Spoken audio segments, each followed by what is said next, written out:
Oh, I see what you're talking about. Yeah. I don't I don't know, man. 4K 60 to me seems like it's like overrated to me for real for real. Like if I was you, I would probably shoot in let me see. I'd probably shoot in full HD, which is what 1080p, and then go to 60 on that.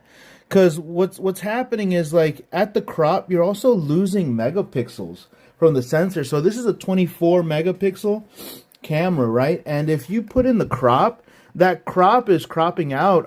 I'm just guessing here, but cropping out maybe 20-30% of those. So like instead of 24, now you're down to like 18 or 16 megapixels, right? So like that sucks. Um Another thing is, yeah, so I would shoot in 1080p 60. That's plenty good, man. It's really not as bad as you think. And plus, like 4K 60, like I only use 60 I'm sorry, 4K when I know that I need to punch in just a little bit, especially on this camera. Now, I use 4K 60 on my big guy over here, the R5, but this is 45 megapixels.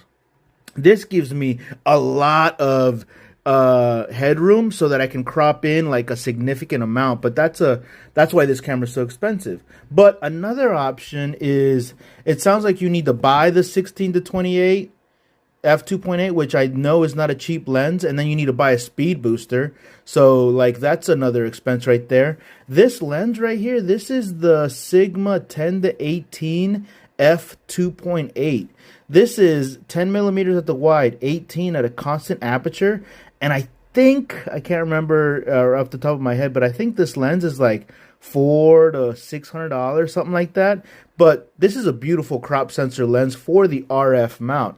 I really, really, really love what Sigma did on the crop sensor for the RF mount. Like this right here, this 16 millimeter, this is such a beautiful lens.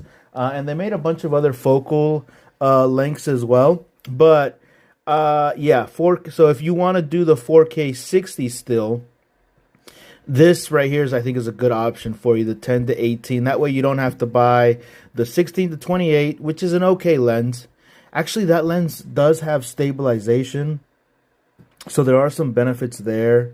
I don't know, man. I think for real, I would just ask you to try out FHD, Full HD, 1080p at 60 and 120, and see what you think. Because unless you're going into 4K 60 and like cropping, there's really, in my opinion, no benefit. But I guess that requires your own testing, right? And everybody's a little different.